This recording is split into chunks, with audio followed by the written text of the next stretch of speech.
is the main event here. So for the NFL season, Jake, what is the best storyline going right now? And I don't know about you, but I wrote down multiple for us to talk through. I've got 2 from each league. Okay.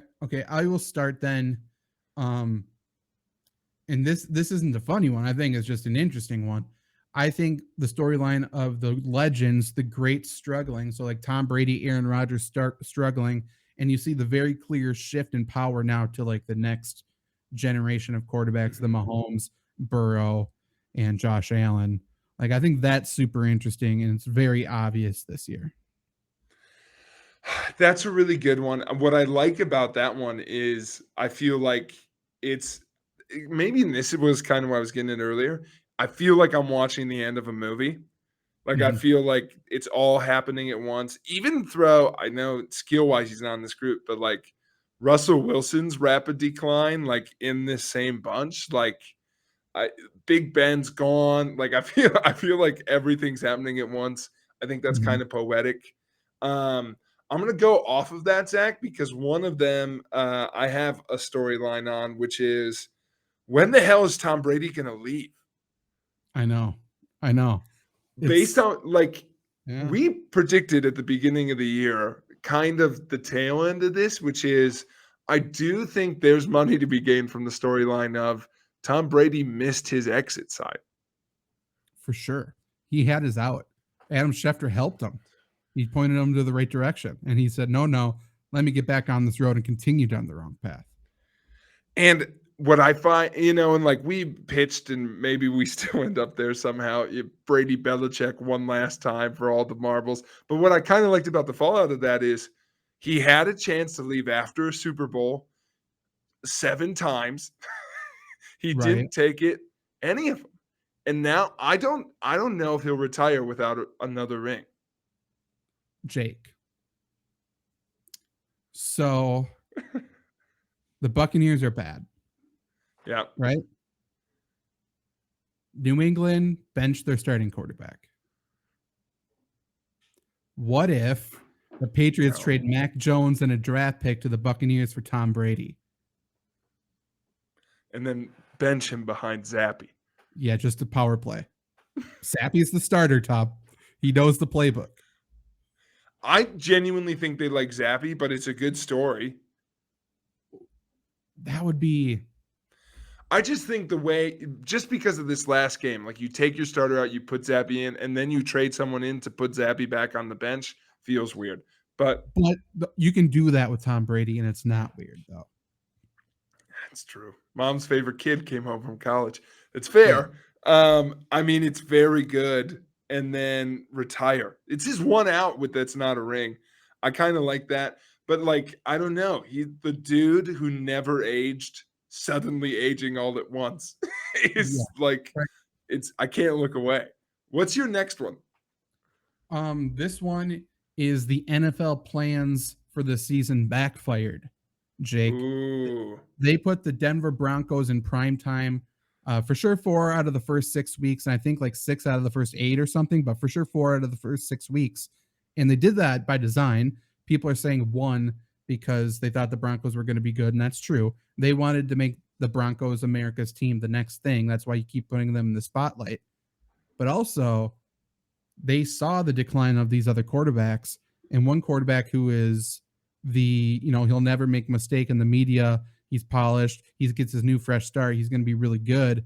Russell Wilson, he's going to be the new golden child of the NFL in this new spot. And he turned a heel because we talked about the worst thing you can do in the NFL is be overpaid and be overrated. And he did both immediately. And now he's super hated. That was one of mine too. Because how is he suddenly, I think, because of what's happening in Green Bay this season, the most hated QB in the league? Yeah. Maybe Tom Brady because of the Giselle stuff and him being Tom Brady. But if it's not him, like, he's weird. No one likes him. He seems to have no idea they suck. He doesn't think he's the problem. His teammates are bashing him from Seattle. Whatever anyone in the media asks him questions, he makes it about himself in true heel behavior. It's unbelievable. It's awesome. I mean, he's a heel through and through. Yeah, so that was one of mine for sure, because just like how terrible that decision has been is pretty awful. So I'm going to pivot a little bit and go this way in the AFC. And this is pretty, I think if you had to look, this is pretty obvious. Not a lot of depth to it. But Mhm. Chiefs Bills, for all the like parody and everything else, Yeah. is I think it's the NFL's closest like we've gone to Brady Manning in a while of like these are the 100%. two teams we care about. 100%. Everything else is a sideshow, you know? They'll say the AFC Championship is the true Super Bowl for this year. You know, all that stuff like they did with Manning Brady. Like that is Yeah. that I completely agree. Also, I mean, kind of similar in a way, not really. It's not. But another storyline is so the past 2 years we've had the best quarterback in the league switching teams, or not best quarterback in the league, but like a notable quarterback in the league switching teams, winning a Super Bowl right away. Tom Brady goes to Tampa, wins right away. Matthew Stafford goes to the Rams, wins a Super Bowl right away. And pretty much the big name players and the quarterbacks who switched teams this offseason are bad. Like we just talked about Russell Wilson, went there, bad. Matt Ryan just got benched today, bad. Baker Mayfield, again, no one thought he's amazing, but he's a quarterback that switched teams, bad. Devontae Adams, best wide receiver in the NFL. He hasn't been bad, but the Raiders, like, were supposed to take a step up because of all the weapons they gained. They took a step backwards. Like, for all of the change now and players wanting to control their own destiny, control where they go in an NBA-like fashion, all of a sudden, the homegrown teams, the Giants, the Jets, the Eagles, teams like this, all of a sudden the NFL is turning into you stay with the team you drafted to. If everyone stays loyal, then you have a good Super Bowl caliber team. It's super weird, but it's kind of cool. It is kind of cool. I like the loyalty aspect of it. I also think it's interesting that like I don't know, I kind of miss that in sports of like NFL is kind of the non-mercenary sport. Like the trade deadline is the least significant. Like Mm-hmm. free agency is big, but it's not like the biggest time of the year like it is in certainly MLB, but I think for NBA as well. Um I but that is interesting. Like loyalty is a big thing. Like raising up these young dudes and have them perform on the biggest stage is huge, which is why I'm going for, and this is my biggest one in the AFC. Lamar Jackson's like holding hostage of his own career is wild. Like I think so much other football is happening that like sometimes I forget it, and then they're like, he's his own agent, and he talks to his mom about his career choices, and every time he gets hit, it could cost him millions of dollars. And I'm like, this is bonkers.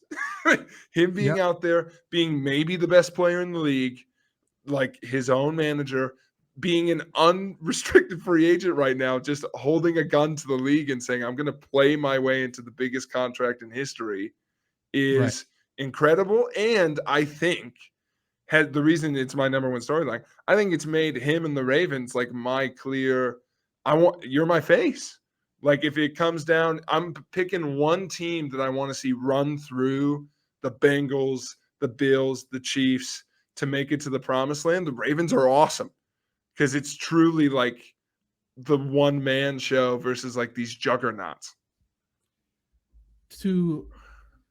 I agree to a point and I disagree in this point because I think that's I think the Ravens are terrible. I think you hate players who are their own advocates. Get a fucking agent, you bum. Yeah, go through a third party. Got to do it. It's because that's a massive story people aren't talking about, and I think it's also kind of by design that no one's talking about Lamar Jackson doing his own business, being a businessman on and off the field, doing that stuff.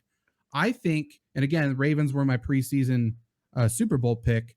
I think they have 0% chance to win the Super Bowl if they don't give Lamar Jackson a contract during the season, because I think Lamar Jackson's holding the Ravens back, even though he's been the entire team, but he continues to make very obvious choices where it's like he would put his body on the line. He would run through this guy when he's just going out of bounds. And it's like, he's not taking those hits because he needs to stay healthy. And I think it's kind of unbelievable. So like before the year, I'm like, oh, I truly did think like, oh, he's going to make the Ravens pay. He's going to command the biggest contract ever. But he's not an unrestricted free agent in that they could just give him another franchise tag, which would still make him ungodly paid, but still he would just do the same thing. Like there's still no future security. So I think it's super interesting.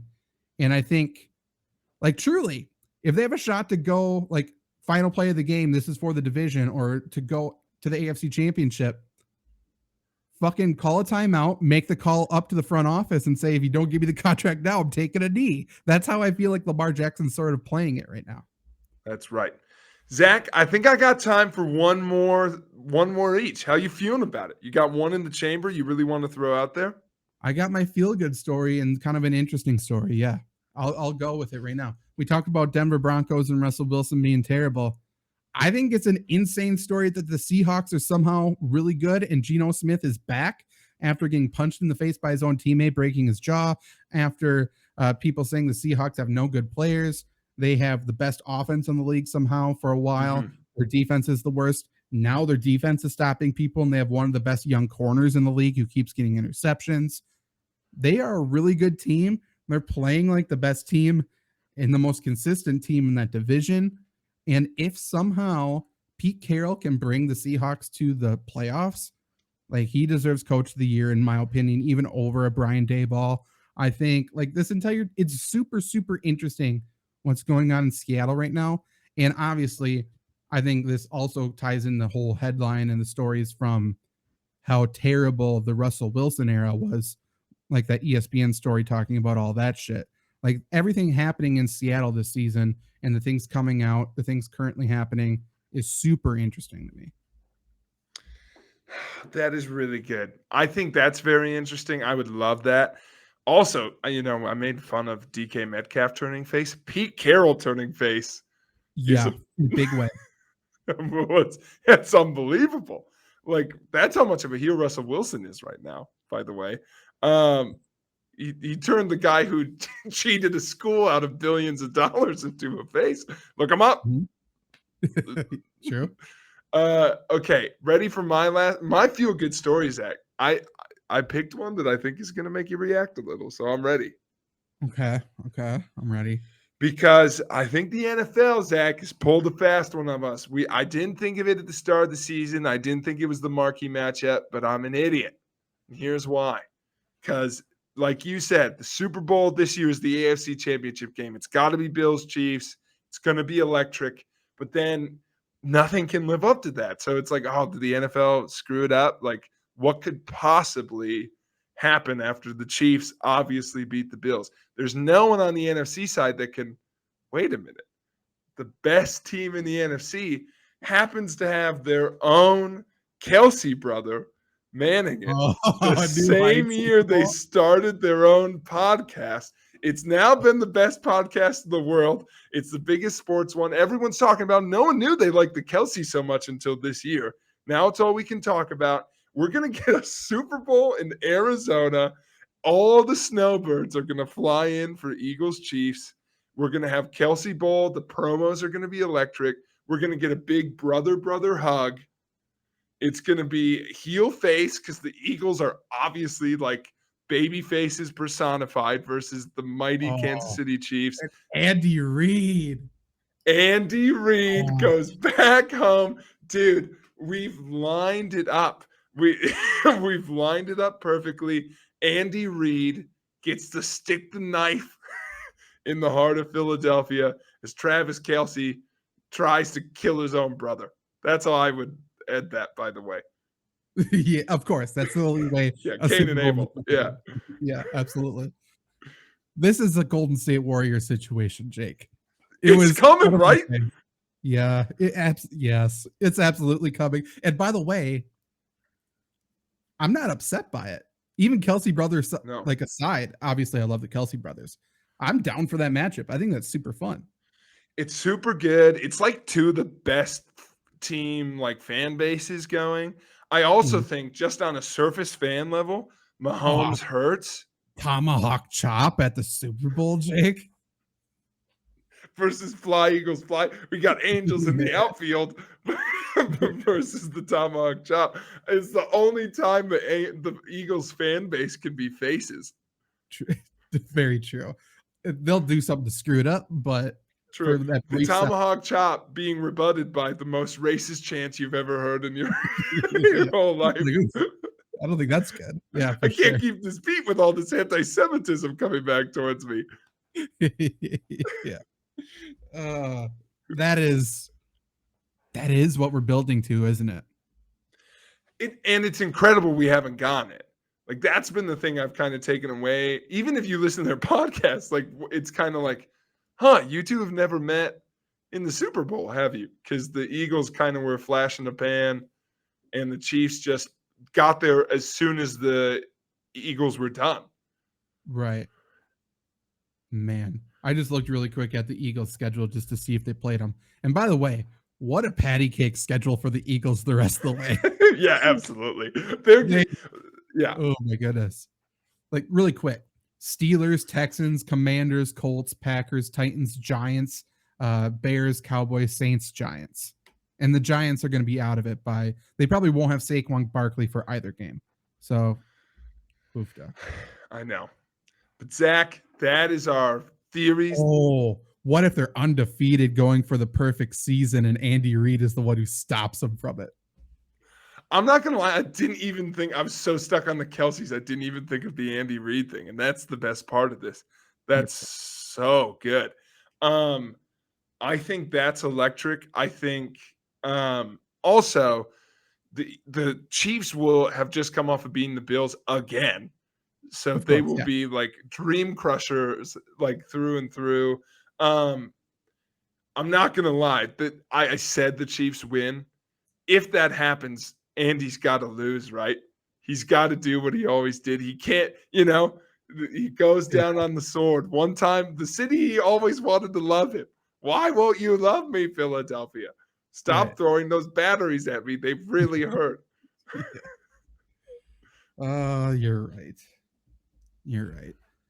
But let us know what you think was or is the biggest storyline of the NFL season so far. You can tweet at us at FlurrySports Pod. If you're watching this on YouTube, you can write it in the comments below.